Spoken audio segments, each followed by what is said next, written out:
Hello students, जो बच्चे IT JEE mains की प्रिपरेशन कर रहे हैं उनके लिए एक बहुत ही बड़ी खुशखबरी है। अनअकैडमी आप सभी के लिए लेकर आए student JEE mains super 30 get exam ready for JEE main 2021। आगे क्या स्टूडेंट वो मैं आपको बताने वाला हूं। Attempt it live every Friday to Sunday 10 बजे, मतलब आप फ्राइडे से लेकर संडे तक 10 बजे लाइव क्लास इनके अटेंड कर सकते हो। 30 टेस्ट होंगे, 10 ईच सब्जेक्ट, 30 टेस्ट होंगे और हर एक सब्जेक्ट के कितने होंगे 10 पीसीएम के। क्यूरेटेड बाय टॉप एजुकेटर्स, जो टॉप एजुकेटर हैं अनअकैडमी पर वो इनको क्यूरेट करेंगे, ठीक है। उसके बाद कंप्लीट जेईई मेन सिलेबस, जो आपका जेईई मेंस का सिलेबस है उसे कंप्लीट कराया जाए। जो भी बच्चे फ्री ऑफ कॉस्ट एनरोल करना चाहते हैं वो इस वीडियो के डिस्क्रिप्शन में लिंक है, वहां से फ्री ऑफ कॉस्ट एनरोल कर सकते हो, ठीक है। यहां पर आप आगे देख सकते हो 10 test each subject. Friday physics का होगा 10 बजे, सैटरडे केमिस्ट्री का होगा 10 बजे और उसके बाद संडे में होगा आपका मैथ्स का, ये ठीक है ना। Schedule starting 13 October completed by 3 जनवरी, मतलब ये 30 अक्टूबर से स्टार्ट होगा और 3 जनवरी तक चलेगा। उसके बाद एनालिसिस किया जाएगा इसका टॉप एजुकेटर्स द्वारा। यहां पर देख सकते हो इंडिया टॉप एजुकेटर्स हैं, ये सभी इंडिया टॉप एजुकेटर्स हैं जो कि आपका एनालिसिस करेंगे जो भी आप टेस्ट दोगे। Students thank you. Hello students, स्वागत है सभी का आपके अपने YouTube channel smart study classes पर। तो आप सभी को पता है कि हमारा फिजिकल केमिस्ट्री में चौथा लेसन स्टार्ट होने वाला है। इलेक्ट्रोकेमिस्ट्री थ्योरी बेस्ड कंप्लीट हो चुका है और न्यूमेरिकल्स, हमारी केमिस्ट्री की जो न्यूमेरिकल सीरीज चली उसी में कराए जाएंगे। सॉल्यूशन वाले चैप्टर के न्यूमेरिकल्स में आपको करा चुका हूं, अब आपको इलेक्ट्रोकेमिस्ट्री के न्यूमेरिकल्स कराऊंगा। क्योंकि स्टूडेंट फिजिकल केमिस्ट्री से अगर हम देखें ना तो लॉन्ग क्वेश्चन यहाँ से कभी नहीं बनता, न्यूमेरिकल्स बनेंगे या फिर शॉर्ट क्वेश्चन बनेंगे या फिर ऑब्जेक्टिव टाइप क्वेश्चन बनते हैं। तो आपको इन्हीं पर ज्यादा फोकस करना है और ज्यादातर यहाँ से न्यूमेरिकल्स बनते हैं, तो आप न्यूमेरिकल्स पर ज्यादा से ज्यादा फोकस करना, ठीक है। तो टेंशन मतलब बेस्ट तरीके से प्रिपरेशन करा रहे हैं और बेस्ट तरीके से चलती रहेगी। तो आज हम जो चैप्टर स्टार्ट करने वाले हैं उसका नाम है केमिकल काइनेटिक्स या रासायनिक बलगतिकी। बहुत इंपॉर्टेंट चैप्टर है, यहां से ज्यादा नहीं पूछा था बट इसका न्यूमेरिकल्स बहुत ज्यादा इंपॉर्टेंट होता है। प्रथम कोटि की अभिक्रिया, द्वितीय कोटि की अभिक्रिया, तृतीय कोटि की अभिक्रिया, तात्क्षणिक वेग, औसत वेग पढ़ाऊंगा इसमें। और देखो कुछ टॉपिक्स ऐसे हैं जो यहाँ से हटा दिए गए हैं, जैसे अगर यूपी बोर्ड से हो तो आप संगत सिद्धांत की अवधारणा अब आपको नहीं पढ़ना है, सक्रियण ऊर्जा के बारे में भी आपको नहीं पढ़ना है और आर्हेनीय समीकरण, ये टॉपिक्स वो हैं जो यूपी बोर्ड सिलेबस से कट कर दिए गए हैं, इनको आपको पढ़ने की जरूरत नहीं है, ठीक है। चलो स्टूडेंट बात करते हैं कि रासायनिक बलगतिकी या केमिकल काइनेटिक्स कहते किसे हैं।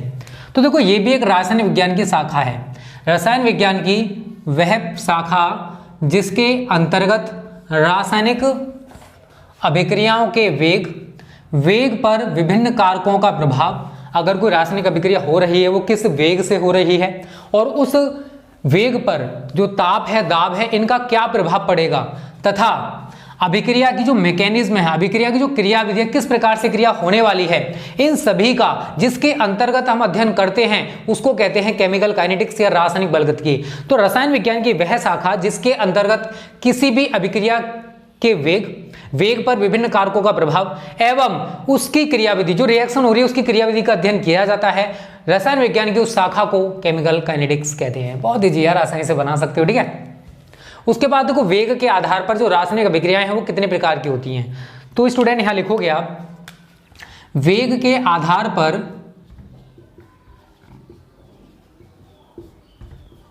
रासायनिक अभिक्रियाएं निम्नलिखित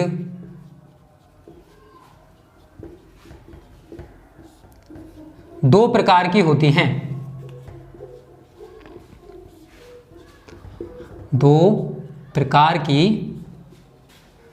होती हैं। कौन कौन से वो दो टाइप हैं? तो पहला लिखोगे नंबर 1 आयनिक अभिक्रियाएं, आयनिक अभिक्रियाएं या तीव्र अभिक्रियाएं, इनको तीव्र अभिक्रियाएं भी कहा जाता है, तीव्र अभिक्रियाएं। और नंबर 2 है आणविक अभिक्रियाएं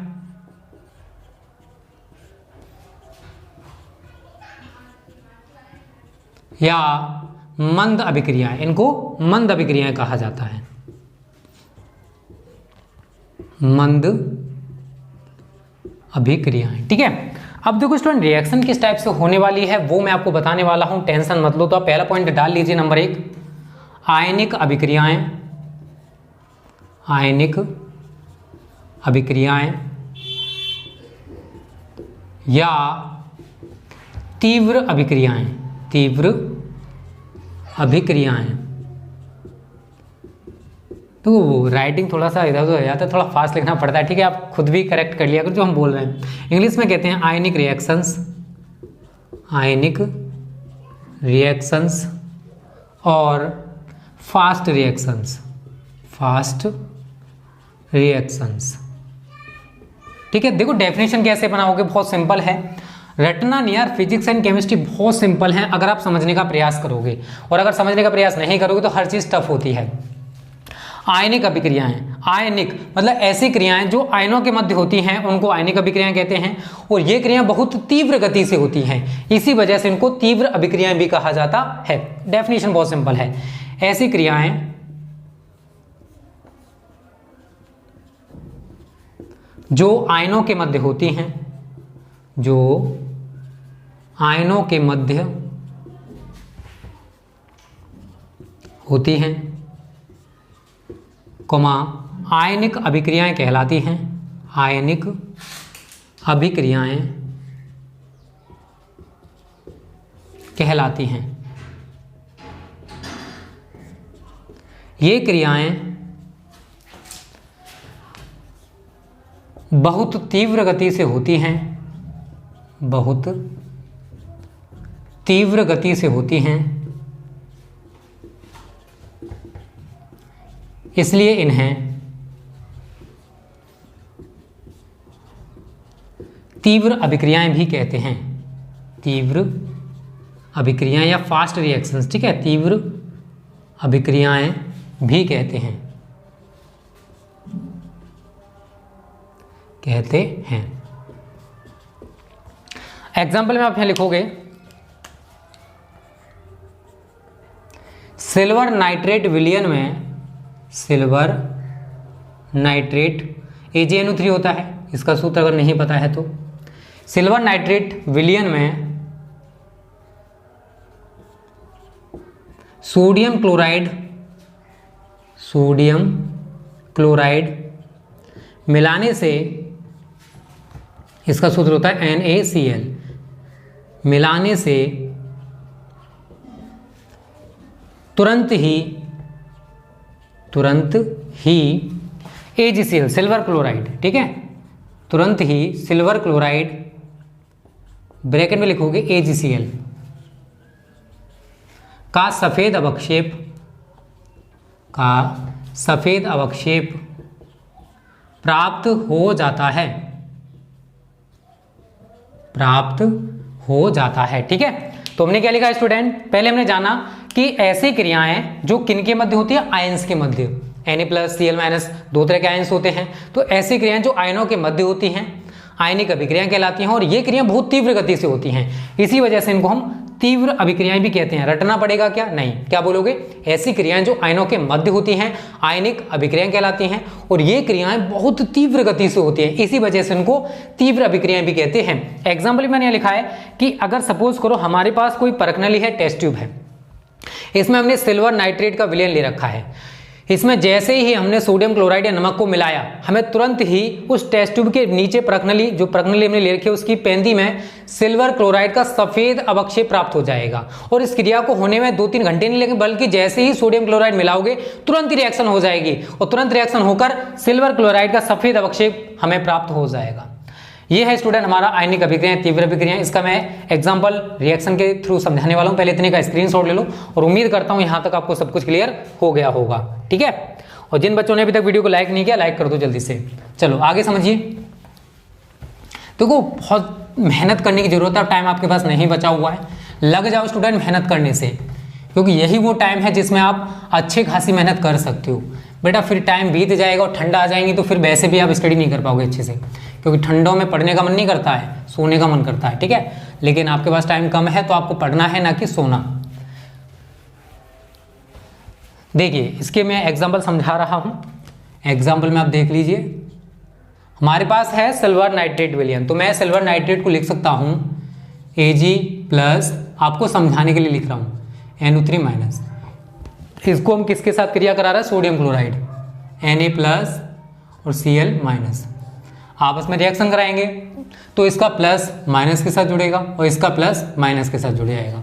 तो Ag प्लस Cl माइनस के साथ जुड़कर AgCl बना लेगा, प्लस इसका Na प्लस इसका NO3 माइनस, ये आपस में जुड़कर बनाएंगे NaNO3 और ये प्राप्त हो जाता है हमें सिल्वर क्लोराइड का सफ़ेद अवक्षेप, सिल्वर क्लोराइड।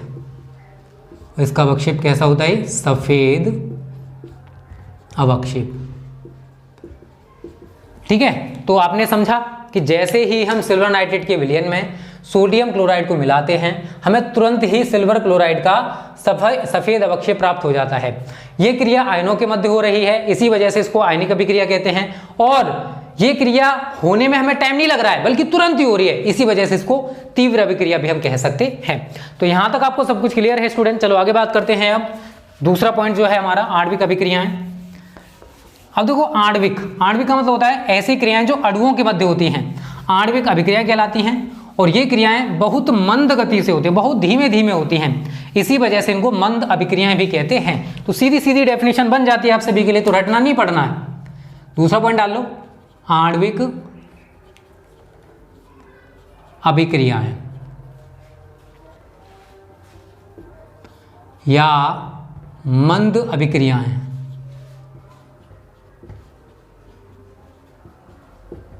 इंग्लिश में लिख लीजिए molecular reactions, molecular reactions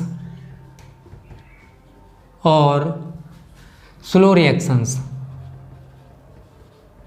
slow reactions. Definition मैंने आपको बता ही दिया, आप आसानी से बना सकते हो, फिर भी मैं आप सभी के लिए लिख दे रहा हूं, कोई दिक्कत नहीं है। ठीक है, तो ऐसी क्रियाएं जो अणुओं के मध्य होती हैं, अणुओं के मध्य होती हैं, कॉमा आणविक अभिक्रियाएं, आणविक अभिक्रियाएं कहलाती हैं। ये क्रियाएं बहुत मंद गति से होती हैं, ये क्रियाएं बहुत मंद गति से होती हैं,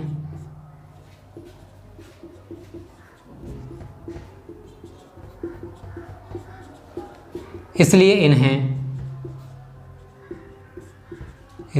इन्हें मंद अभिक्रियाएं भी कहते हैं, मंद अभिक्रियाएं भी कहते हैं।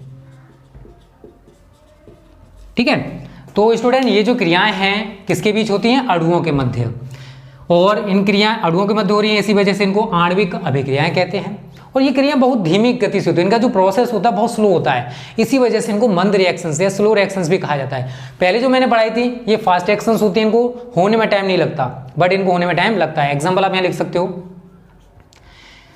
एथिल एसीटेट के जल अपघटन की क्रिया, एथिल एसीटेट के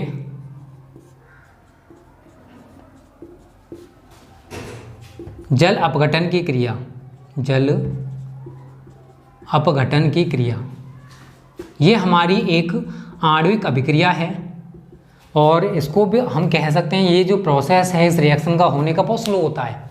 तो यहाँ पर आप लिखोगे एथिल एसीटेट का आपको सूत्र पता होना चाहिए CH3COO C2H5।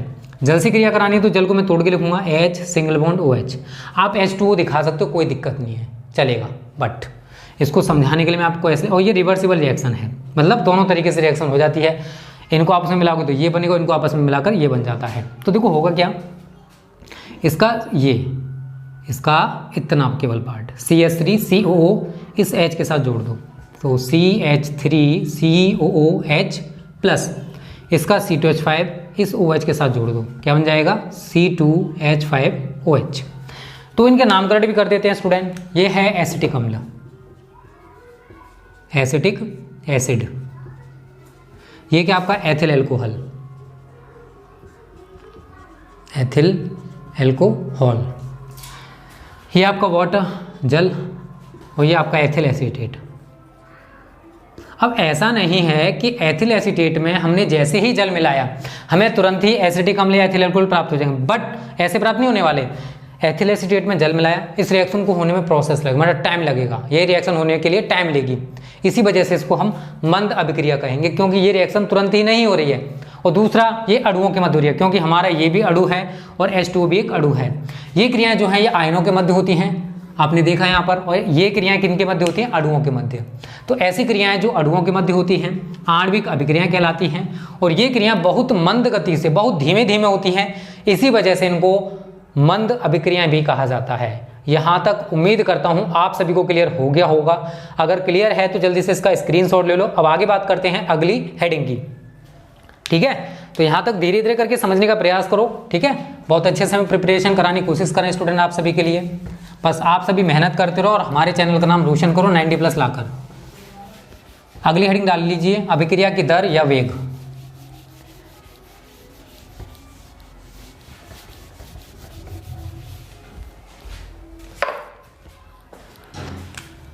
अभिक्रिया की दर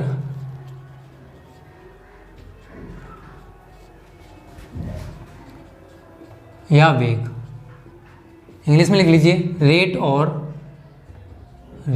और वेलोसिटी ऑफ रिएक्शन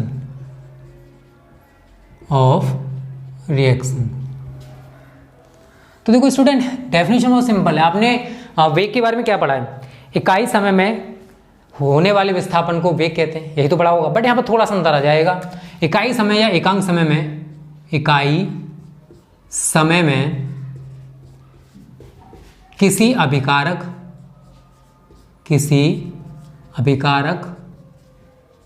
या उत्पाद की सांद्रता में होने वाले परिवर्तन को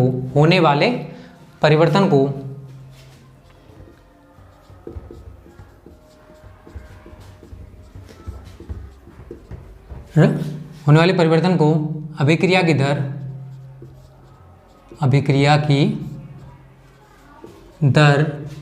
या वेग कहते हैं। डेफिनेशन में कुछ नहीं है। अब यहाँ पर से आप एक सूत्र बना सकते हो। देखो है क्या, इकाई समय में कोई भी अभिकारक हो सकता है या फिर उत्पाद हो सकता है, उसकी सांद्रता में जो परिवर्तन होगा उसी को हम अभिक्रिया की दर या वेग कहते हैं। अब आप यहाँ से शांति से एक सूत्र बना सकते हो, अभिक्रिया की दर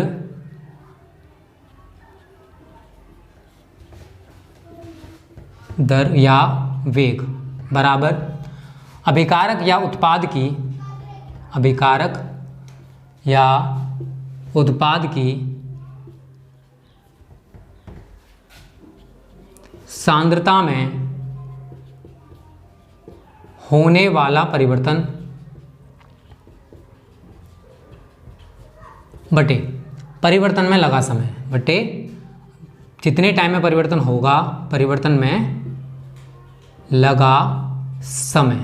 तो यहाँ से आपका एक सूत्र बन जाएगा कि अगर अभिक्रिया की दर या वेग हमें रेट या वेलोसिटी निकालने किसी भी रिएक्शन की, तो उस अभिकारक, जो अभिकारक, देखो अभिकारक क्या होते हैं, जैसे सपोज करो A+B हैं, ये बना रहे हैं C+D, तो A और B यहाँ पर हमारे क्या हो जाते हैं? अभिकारक, रिएजेंट्स, अभिकारक। और ये जो बनते हैं इनको कहते हैं उत्पाद, प्रोडक्ट्स, ठीक है।